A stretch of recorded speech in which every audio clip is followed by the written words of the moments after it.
Après avoir attendu assez longtemps pour obtenir l'avantage stratégique et de rassembler des forces pour un assaut soutenu, le seigneur commandant Kuln a mis en action ses plans pour l'invasion et la conquête du système de Piraeus, à la limite du secteur de Badab. Le commandement stratégique loyaliste avait identifié le système du Piraeus comme la clé de voûte pour l'attaque ultérieure du système central de Badab lui-même grâce à la route Warp relativement stable entre les deux régions. Piraeus était une étape idéale pour une invasion, car il possédait déjà de vastes stations orbitales lunaires et des chantiers navals mineurs centrés autour du géant gazier Critias. Ces installations, si elles étaient saisies intactes, affaibliraient encore plus les sécessionnistes et seraient d'une aide précieuse pour les loyalistes en tant que base avancée.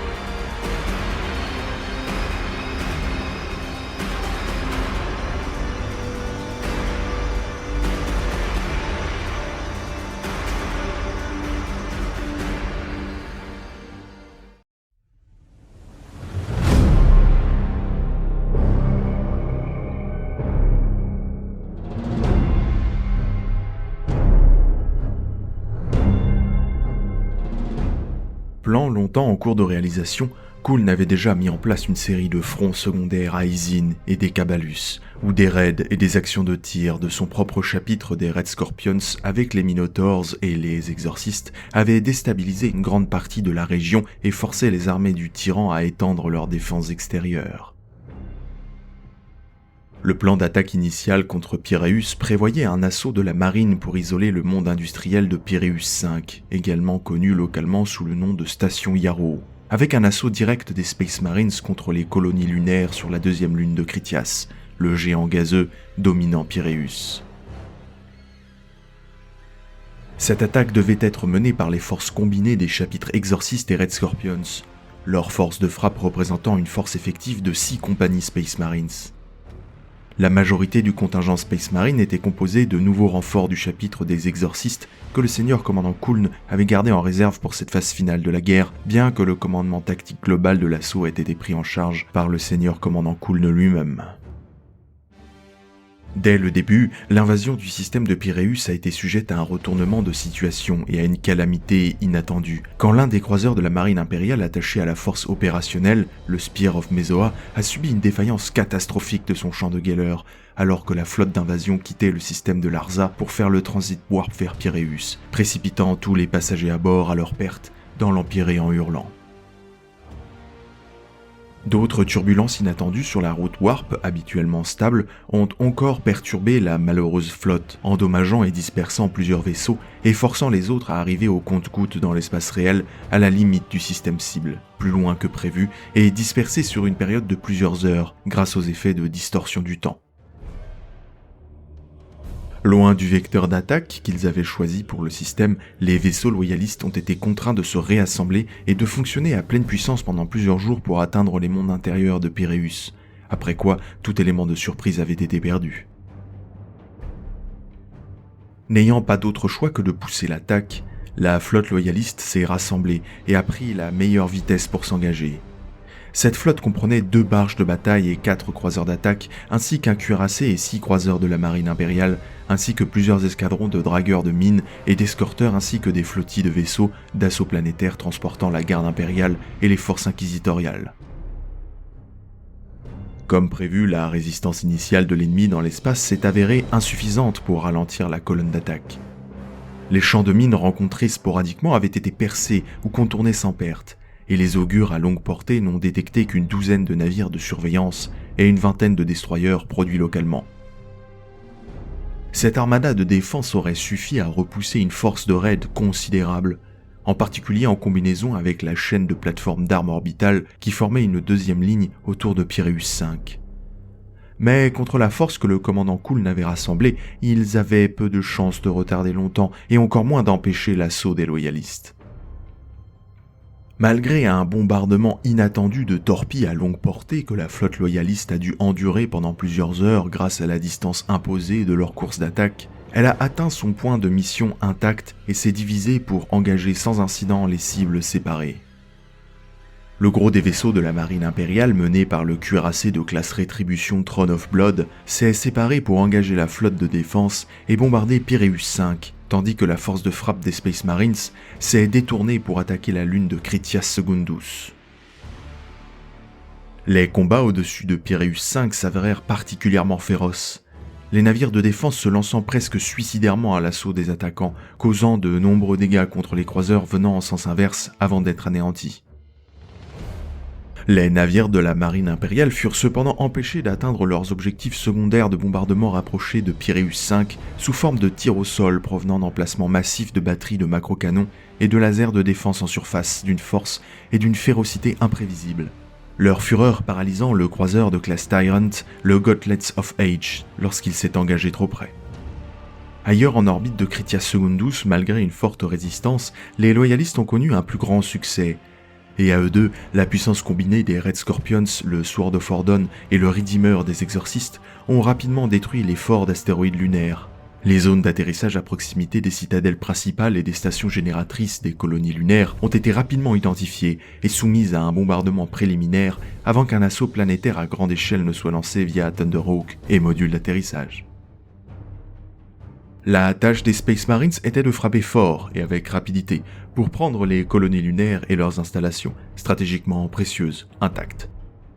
À l'atterrissage, les Red Scorpions et les exorcistes furent immédiatement confrontés à la Légion du Tyran dans une forte contre-offensive, le nombre de leurs ennemis ayant été multiplié par des travailleurs sous contrat portant des masques respiratoires rudimentaires pour les protéger de l'air empoisonné de Critias et poussés par l'utilisation de colliers explosifs et armés d'à peine plus que des outils aiguisés et des bombes au Prométhéum rudimentaires. Les auxiliaires de la Légion du Tyran et leurs alliés travailleurs asservis ont été tués en masse par les Space Marines lors d'un combat rapproché et mouvementé. Mais leur nombre à lui seul a ralenti les attaquants et les a empêchés de se déployer vers leurs cibles individuelles comme prévu. C'est à ce moment, alors que le gros des Red Scorpions et des exorcistes étaient engagés mais efficacement obstrués dans leur zone d'atterrissage, que le piège des Astral Claws a été déclenché. Des batteries au sol, auparavant silencieuses et longtemps dissimulées, ont été tirées depuis les profondeurs des forêts extraterrestres qui recouvraient la Lune, frappant les Thunderhawk et les barges de débarquement, visant les vaisseaux Space Marines en orbite basse au-dessus, les ventres de leurs navires exposés durant leur descente pour déployer leur cargaison mortelle. Le Sword of Ordon a à peine atteint l'espace et échappé au plus fort du barrage, crachant des flammes et des débris de ses baies de lancement brisées, tandis que le croiseur d'attaque des exorcistes, l'Aleph Argentium, qui avait déployé ses dernières forces quelques instants auparavant, a été pris dans un feu croisé de tirs de plasma convergents et a explosé, en faisant pleuvoir des débris en feu sur la planète, embrasant des centaines de kilomètres carrés de végétation enchevêtrée en dessous. De l'intérieur des citadelles de la Lune, les canons et les mortiers ont repris du service, bombardant les Space Marines royalistes de missiles et d'obus, ciblant sans discernement les combats où leurs propres forces étaient engagées de près contre des loyalistes. Ce n'était cependant qu'un barrage annonciateur, et des bunkers cachés sous les tours à plusieurs niveaux empilés sur disques, des dizaines de chars Land Raider et de transports Rhino portant l'insigne de la griffe noire qui s'accroche aux étoiles rugirent. Le chapitre des Astral Claws arrivait en force et avec leur maître Huron à leur tête. Le seigneur commandant Karab Kuln et ceux qui se tenaient à ses côtés étaient pris entre le feu en hauteur et le tyran dans leur dos. Le tyran, semble-t-il, avait depuis longtemps compris l'importance du système de Piraeus en tant que clé de voûte de la défense du secteur de Badab et avait élaboré ses propres plans en conséquence. De même, grâce à ses propres espions et ses propres augures, il avait pu anticiper le plan d'attaque des loyalistes. Que sa décision de mener personnellement la contre-attaque ait été un coup d'éclat ou une folie peut être argumentée dans les deux cas. Mais malgré son orgueil démesuré et son hérésie, Huron n'était pas un lâche, et était un brillant commandant sur le terrain, dont la présence en soi a fourni à la force sécessionniste de Critias Secundus un grand atout dans la bataille. La présence d'une concentration d'Astral Claws sur Kirithias et l'amélioration secrète et le déploiement astucieux de ses défenses n'avaient pas non plus constitué l'ensemble de la stratégie du tyran. Une heure après que les canons cachés de Critias Secundus aient ouvert le feu et coupé le fer de lance des loyalistes de ses navires de soutien, la propre flotte de guerre du tyran a pénétré dans l'espace réel, à la limite du système de Piraeus intérieur. Ce qui allait suivre allait être l'un des plus grands et des derniers grands engagements navals de la guerre de Badab. L'armada sécessionniste était le dernier symbole de la puissance navale jadis vantée. Son navire amiral était la dernière barge de bataille encore en état de marche de la flotte des Astral Claws, le puissant et légendaire Seraph of Judgment, autour desquels se trouvaient 8 navires de classe de ligne. C'étaient les derniers vestiges des flottes du chapitre sécessionniste et de l'escadron Maelstrom, dont 2 croiseurs d'attaque, un croiseur lourd relique de classe cardinal, le Toss Hounds, et le croiseur de classe gothique Dreadshield, capturé aux forces Cartan 7 ans auparavant. À côté de cette force principale se trouvaient plus de 60 autres navires, un conglomérat délabré d'escortes capitales, de frégates de patrouille, de navires de guerre de provenance inconnue et de transports armés convertis à la hâte, dont au moins une douzaine se sont révélés être des brûlots, des armes suicides remplies de cargaisons volatiles et d'explosifs atomiques primitifs, et conduites devant la flotte principale. Le vice-amiral Kagawa, en analysant la situation tactique soudainement modifiée, a réalisé que si la flotte du tyran pouvait affronter séparément les 2 forces loyalistes qui avaient déjà subi des dommages et dépensé des stocks considérables de leurs munitions, elle pourrait encore obtenir une victoire écrasante. Mais si elle était opposée simultanément aux 2, les loyalistes seraient beaucoup plus à égalité face à elle. Il ordonna immédiatement à sa flotte de se mettre en vitesse maximale et de s'éloigner des navires ennemis qui venaient en face, et a envoyé via des canaux codés une demande exposant son évaluation de la bataille à venir aux forces Space Marines près de Critias Secundus. Essayant d'exiger leur respect, il a réalisé que cela ne servirait à rien et il a donc fait appel à leur plus grande chance de victoire. Les communications avec la guerre terrestre en cours étaient impossibles. C'est avec le cœur lourd que le capitaine Wade Ryder, le maître de la flotte des exorcistes, a accepté avec réticence la terrible évaluation de la situation faite par le vice-amiral, et s'est conformé à son plan de retraite et de retraite feinte. Les vaisseaux Space Marines se sont retirés à pleine puissance, fonçant vers la géante gazeuse de Critias en utilisant sa masse gravitationnelle pour augmenter leur vitesse. Avec leurs ennemis apparemment en pleine déroute devant eux, la flotte sécessionniste a fait des ravages dans le système intérieur à pleine vitesse. Les différentes forces de poussée de leurs navires et l'indiscipline générale de leurs capitaines ont vite fait de rendre leur formation irrégulière et étendue. Les navires les plus lents prenant du retard et les navires les plus rapides s'élançant devant. Ceux qui étaient à l'avant ont commencé à frapper des cibles par opportunité telles que les transporteurs à l'arrière des loyalistes. Ces derniers, bien qu'ils fuyaient à leur meilleure vitesse, devinrent des proies faciles pour les chasseurs, des milliers de soldats embarqués à bord périssant sans jamais connaître la cause de leur disparition. Le Gauntlet of Ages fut très endommagé, et son capitaine, se rendant compte que son navire ne pourrait pas suivre ses camarades, a mené une glorieuse et fatale dernière charge droit vers l'ennemi qui arrivait, en recherchant et en engageant délibérément les brûlots sécessionnistes avant qu'ils ne puissent faire des ravages sur la force principale des loyalistes. Détruisant par le feu nucléaire 2 des brûlots, le Gauntlet of Ages continua à s'enfoncer dans la mêlée, ses quelques batteries restantes continuant à tirer sporadiquement jusqu'à ce que le Seraph of Judgment se referme et écrase son cœur vaillant. En surface de Critias Secundus, des combats sauvages firent rage alors que 2 forces des plus grands guerriers de l'humanité s'affrontaient sans merci. Désormais, elles étaient surpassées en nombre par un ennemi qui pouvait les égaler. Ce furent les loyalistes qui ont été repoussés dans des cercles défensifs de plus en plus étroits au milieu des tours d'habitation empilées et des forêts d'aliens enchevêtrées. Les combattants n'ayant pas de ligne de vue claire, les combats au corps à corps sanglants et les tirs aveugles sur un ennemi à moitié aperçu étaient la voie de la bataille. Les Astral Claws se sont lancés dans une fureur sauvage et amère, sans se soucier de leurs fantassins simplement humains pris entre eux et l'objet de leur vengeance. Les Red Scorpions les ont rencontrés avec une haine vertueuse de leur propre espèce, tandis que les exorcistes ont fait preuve de leur calme habituel face à une force écrasante. Comme dans une bataille tirée d'un mythe ancien, ces dieux de la destruction s'affrontaient, et à leur tête se trouvent les 2 maîtres de la guerre, le seigneur commandant Kuln des Red Scorpions, se tenait comme un rocher indéfectible au milieu de la tempête de la bataille sur laquelle l'ennemi s'est brisé. Et à ses côtés se trouvait Séverine Loth, le maître archiviste du chapitre, son armure brillant d'une lumière maléfique alors qu'il mettait l'ennemi en pièces avec des explosions meurtrières de force psychique. Luft Huron, tyran de Badab et maître des Astral Claws, frappa la ligne des exorcistes comme un coup de foudre, écrasant les Space Marines comme s'ils étaient des pièces sur un plateau de jeu, brûlant et se frayant un chemin à travers les exorcistes en armure cramoisie avec un abandon sauvage presque fou. La garde personnelle du tyran, éclaboussée de sang, s'est déversée dans la brèche derrière lui, formant un corridor meurtrier alors que le tyran s'efforçait d'atteindre son véritable ennemi, Kuln. Silas Alberech, capitaine et commandant des forces des exorcistes, savait que s'il n'était pas arrêté, le tyran seul pouvait changer le cours de la bataille et s'est donc opposé à lui, menant une force de contre-attaque de la garde énochienne, l'élite de son chapitre, pour affronter de front Huron. Il intercepta la force du tyran au pied de la pile d'habitation que les Red Scorpions utilisaient pour ancrer leur défense. Là, plutôt que d'être opposé au tyran, Silas Alberech s'est retrouvé en duel avec l'ancien Claytor, l'un des plus craints et tristement célèbres frères Dreadnought des Astral Claws.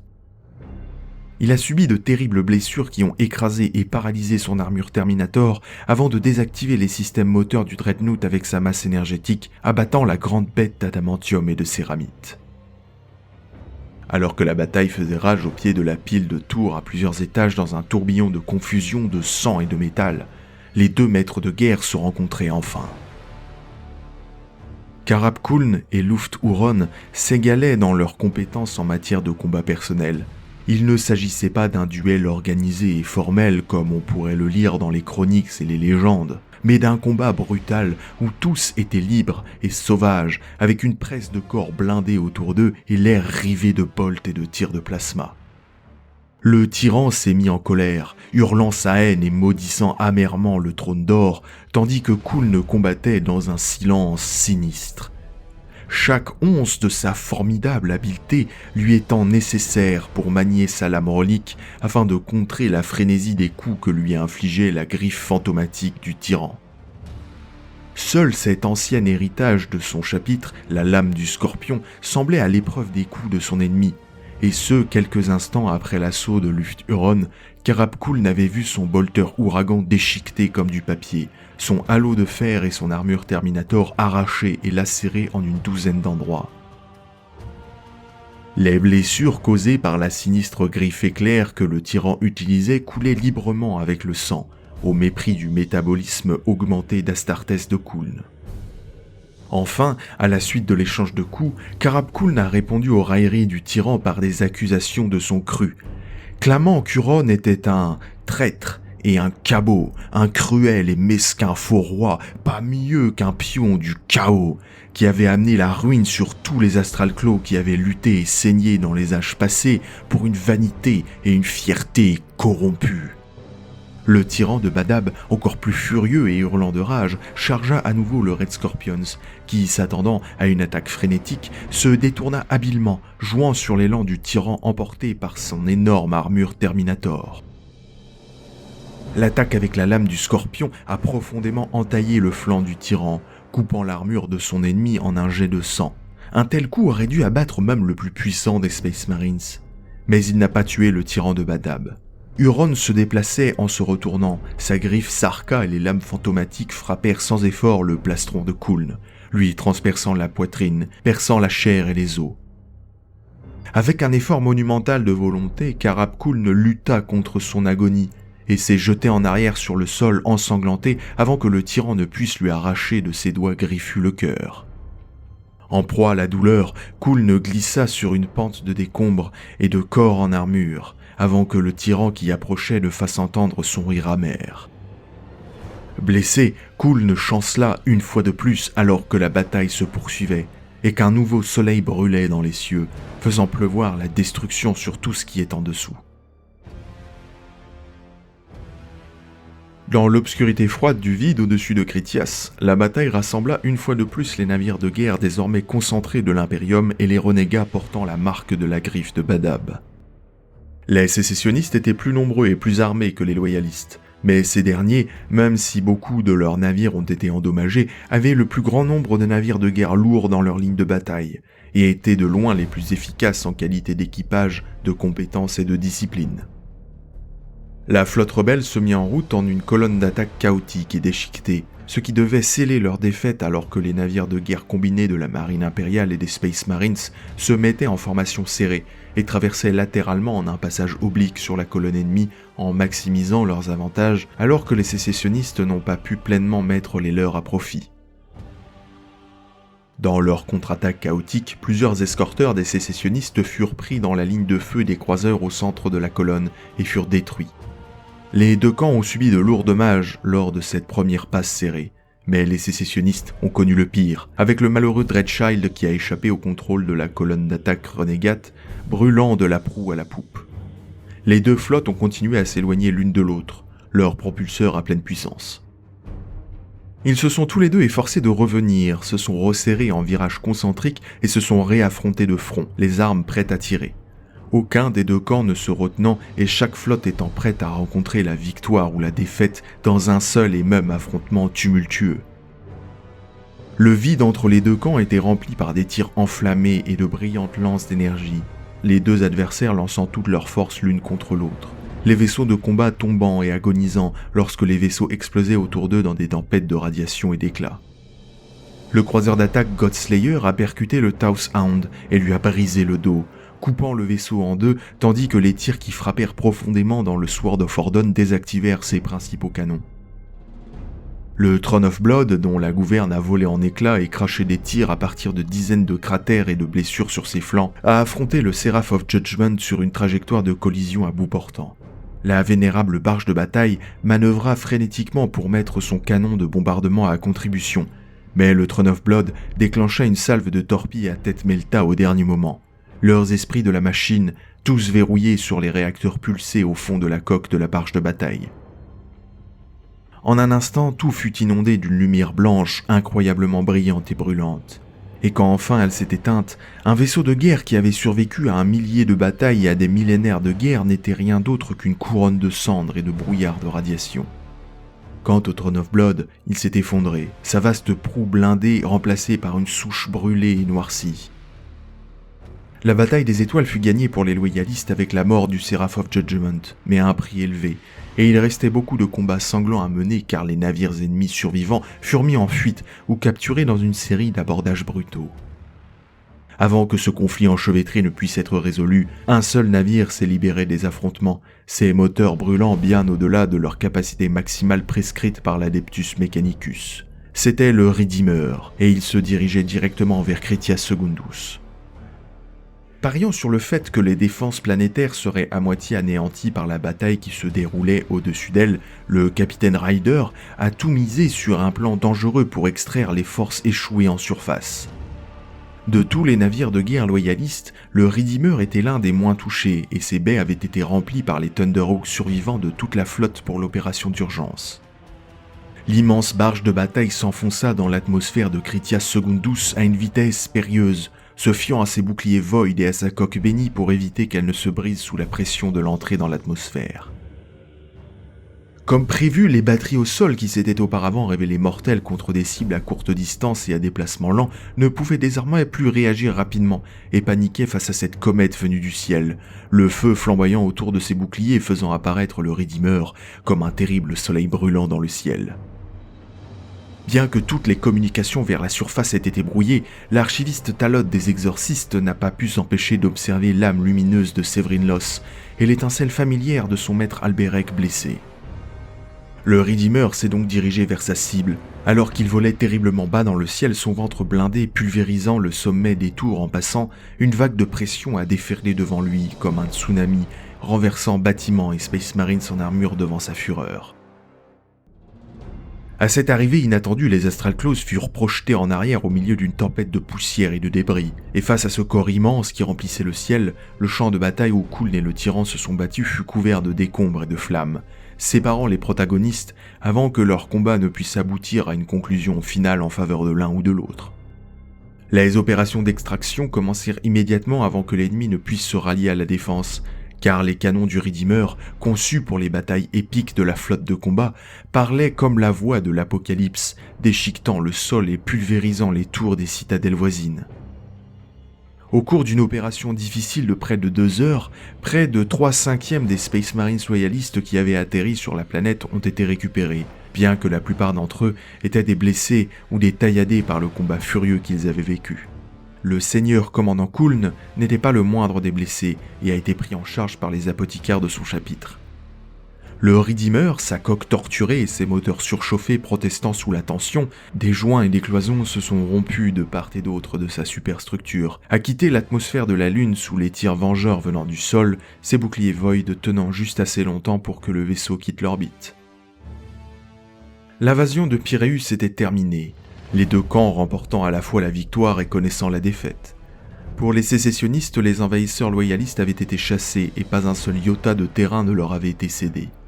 Mais ce faisant, ils avaient mis en jeu la dernière partie de leur flotte autrefois puissante et l'avaient perdue, et avec elle tout espoir de maintenir leur domination en dehors du système de Badab lui-même. Les pertes humaines des deux côtés avaient été effroyablement élevées. Le seigneur commandant Kuln avait vu sa force d'attaque émoussée et nombre de ses navires de ligne les plus puissants endommagés au point que leur réparation pourrait prendre des années. La guerre de Badab avait sans doute été gagnée à Pyréus par les loyalistes, mais il restait une dernière bataille à mener et ce serait probablement la plus terrible de toutes. Le siège final de Badab. Tout le système était un piège mortel lourdement fortifié, comme peu de gens en avaient jamais rencontré. Mais le tyran devait être renversé pour éviter que la situation ne se détériore. Si l'invasion de Pyréus avait une leçon à tirer, c'était qu'il ne fallait jamais sous-estimer le tyran. Et rien n'était plus dangereux qu'une bête acculée.